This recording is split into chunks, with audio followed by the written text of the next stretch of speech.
Welcome back to the Inside Track. I'm with the professor, Mr. John Manzi. Can I ask you a personal question while we're sitting here? Well, if it's not too personal now. Not too personal. When did you start smoking a cigar? When they started giving them to me. No, about 2 years now, I guess. About 2 years. So in other words, I sleep with it too. Before you got into public relations, you didn't smoke a cigar. No.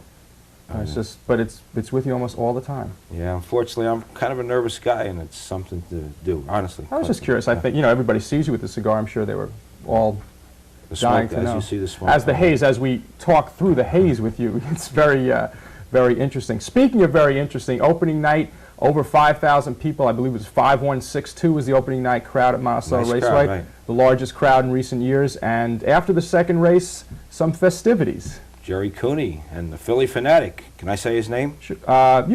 Dave Raymond.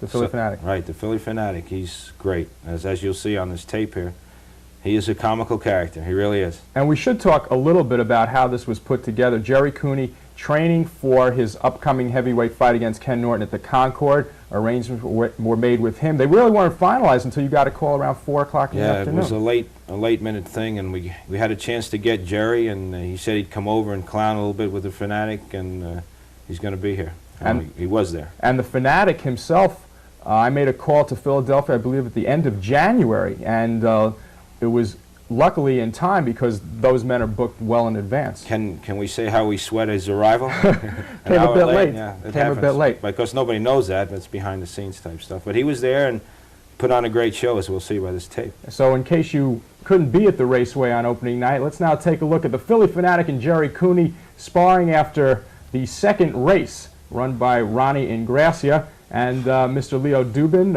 our boss, kept asking me, what is the Fanatic going to do at the Raceway? Well, let's look at the monitor now and see what the Fanatic did do with Gerry Cooney. And there is the crowd loved it. There is the Fanatic on the right, Gerry Cooney on the left.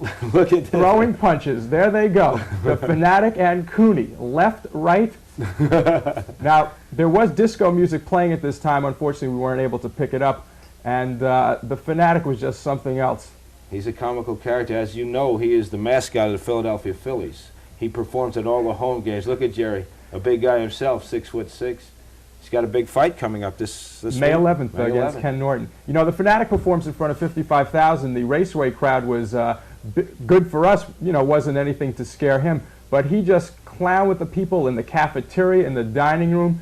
Some of these people were just... He got George Gilmore, too, after the race. Remember that? Just incredible. Yeah. Very athletic guy. Very athletic guy. We'll see in a minute where he jumps on a fence here and just starts clowning with the people. He's only about 5'6", 5'7". Dave Raymond, he gives the alley shuffle. The Philly shuffle. And we must say, this did happen at the Raceway. Here he goes. A 1 and a 2 and a 3. Here he goes. He was dancing to the music. The Artie Sugarman special right here as he dances to the music. Do it. Dance, Fanatic, dance. He was all right. The crowd loved him. He got out into the crowd and he was kissing people, and sticking his tongue out of his snoot. And just a comical beast. And that's what happened opening night. I think we've seen enough of the Fanatic.